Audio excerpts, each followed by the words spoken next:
Hello guys, it's me here once again with some tips to help you to get a little bit better in English and as a consequence get you a little bit more comfortable, more confident when communicating in English. Today's tip is going to be all around questioning. I don't know if you share the same opinion, but I feel that us Brazilians, we tend to be very direct when we ask questions. And in English, this can be slightly different, especially if you are talking to someone that you don't know very well or if you find yourself in a formal situation. Just so you understand the difference. Let's say that you are lost in the middle of the street in Brazil and you need to know where the nearest metro station is. You'll simply ask someone, "Oi, onde é a estação mais perto, por favor?" And that kind of body language, you know, the expression that you use, the tone of your voice will show that you are being very polite. In English, they are going to use all of that because they have the body language and the expression and so on, but they also have some sentence openers to ask the question indirectly. So they're going to use openers like, "Could you please tell me?" or "Would you mind telling me?" And this shows politeness. This shows a little bit of formality when addressing someone that you don't know. So next time, instead of saying, "Where is the nearest metro station?" add it at the beginning of the sentence, "Could you please tell me where the nearest metro station is?" Now let's just make a quick analysis here of this sentence because it is very usual to hear people saying, "Could you please tell me?" question number 1. "Where is the nearest metro station?" question number 2. And that's not correct English. For the second sentence, you cannot ask the question, "Where is the nearest metro station?" You need to get the question word "is" and put it after the subject. So your sentence should go, "Could you please tell me where the nearest metro station is?"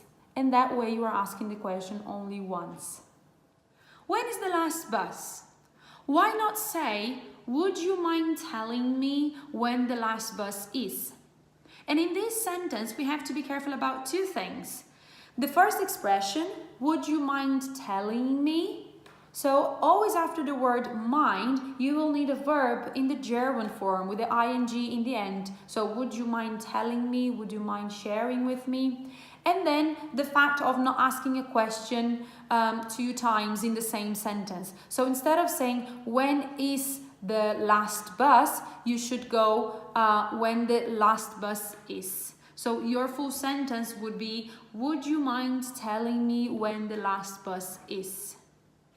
You can actually get some information from others without necessarily asking a question and still sound polite. You just need to add some sentence openers like "I'd like to know" or "I'd be interested to know." And in this way, you are going around before actually getting to the point.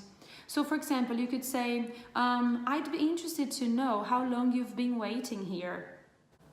By adding these expressions at the beginning of your sentences will definitely show that you have a good knowledge not only of the language itself, but also a good knowledge of the culture that goes around it. So next time when you're going to ask questions, give yourself that extra push and try to add some of these sentence openers that we've just talked about. Time to try it out. I would be very pleased to answer some questions that you may have with regards to the English language. And all you have to do is to write your question here in the comment box. Remember that we may not know each other, so it would be nice to keep this in a formal way. So you may have to use some of the sentence openers that we have just talked about. I am looking forward to reading and answering your questions, and I will see you very soon. Thank you very much for being with me one more time. Bye!